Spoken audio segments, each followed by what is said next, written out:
ओम अज्ञानतिमिरन्धस्य ज्ञानाञ्जनशलाखया चक्षुरुन्मिलितं येन तस्मै श्रीगुरुवे नमः।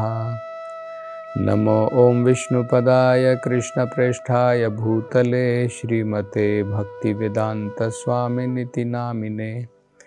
नमस्ते सरस्वती देवे गौरवाणी प्रचारिणे निर्विशेषशून्यवादी पाश्चात्यदेशतारिणे।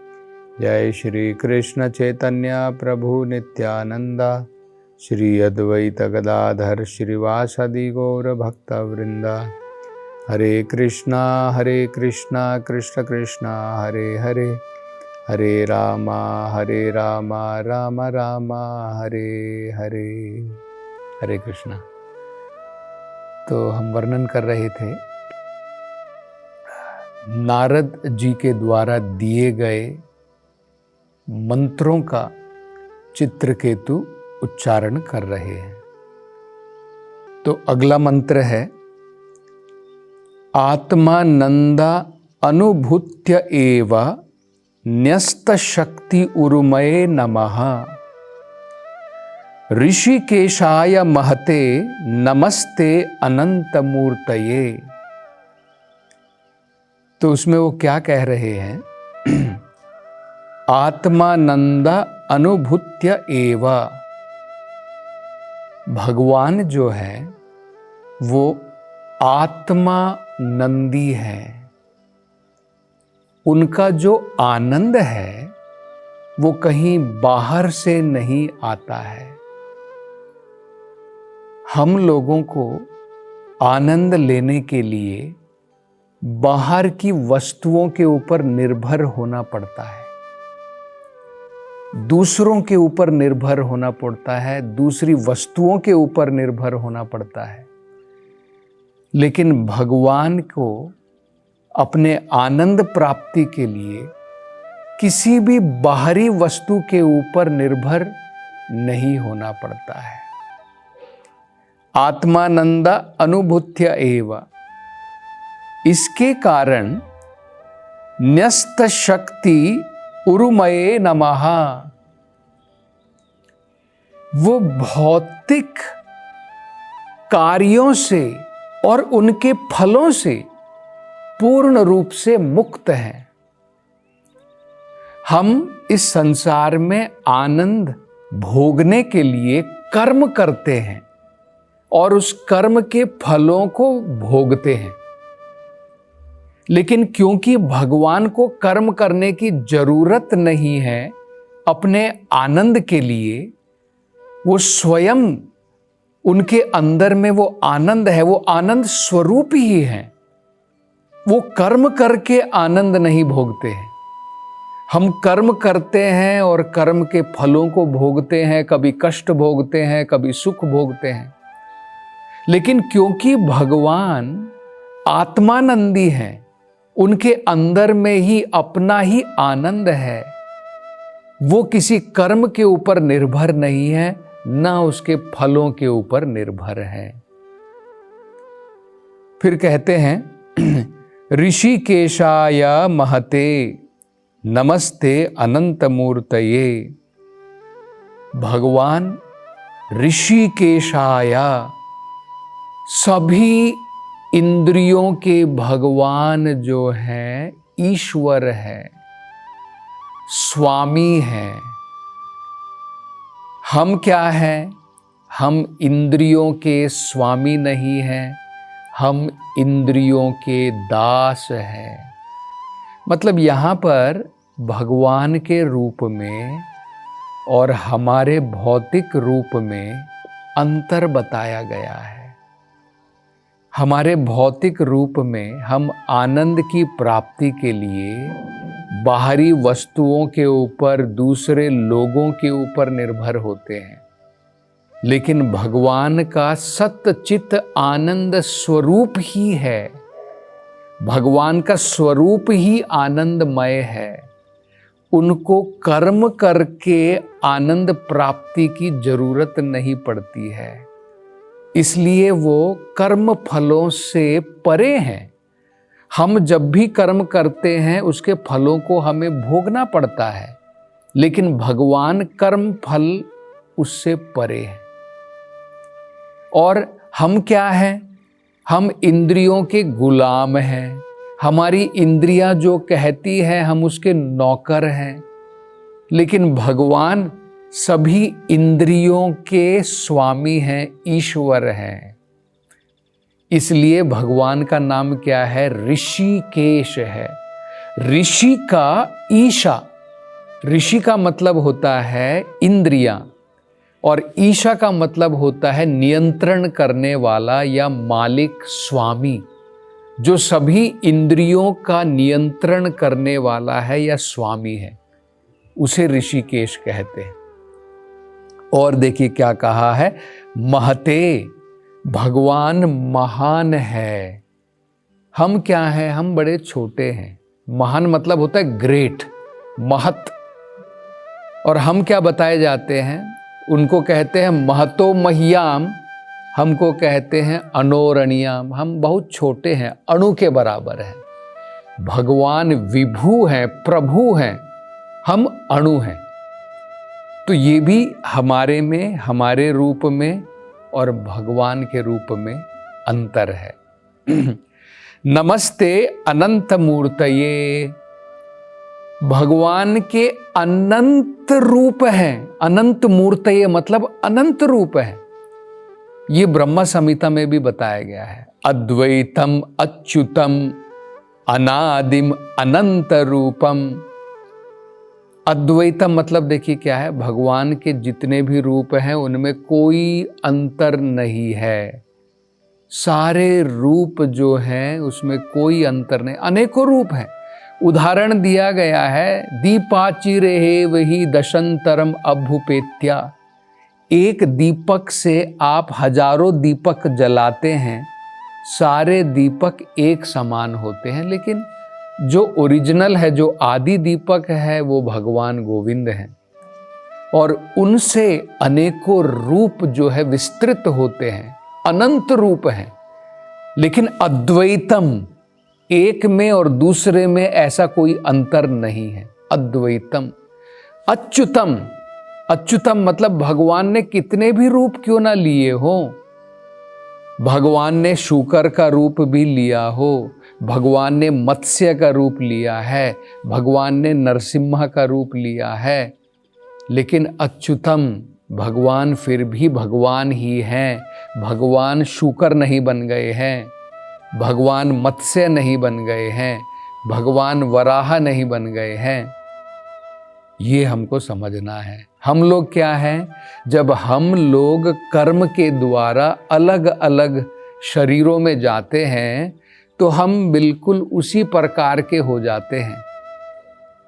लेकिन भगवान जो है उनका शूकर का रूप भी, भगवान का शूकर का रूप भी आध्यात्मिक है, अलौकिक है। हम जब शूकर के रूप में जाते हैं तो हम शूकर की भांति ही रहते हैं। हमारे गुण परिवर्तित हो जाते हैं। मनुष्य जीवन में हम स्वादिष्ट भोजन खाते हैं, शूकर के जीवन में मल खाते हैं। तो ये अंतर होता है। इसको कहते हैं अच्युतम, भगवान अच्युत हैं।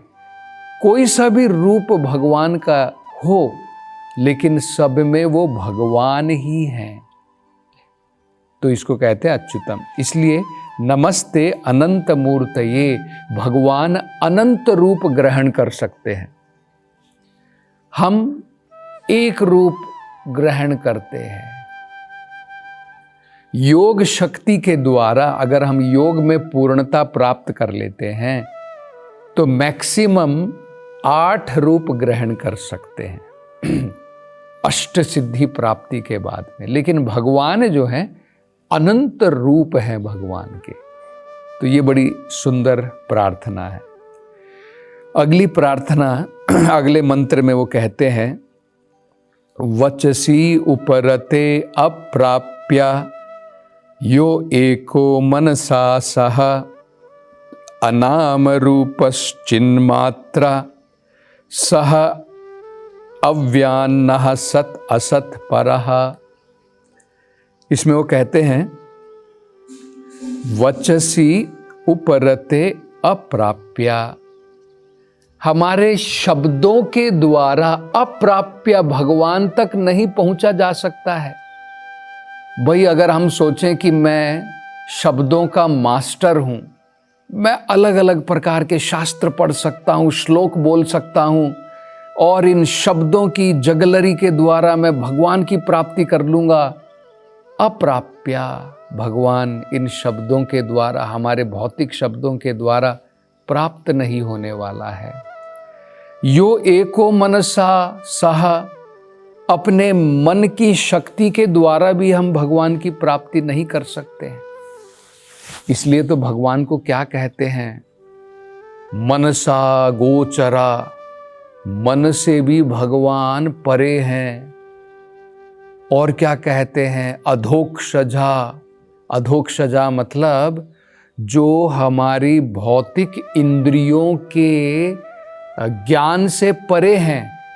इन आँखों से भगवान के रूप को नहीं देख सकते, इस जीभ से हम भगवान के नाम का जप नहीं कर सकते, इन कानों से हम भगवान के नाम को नहीं सुन सकते हैं।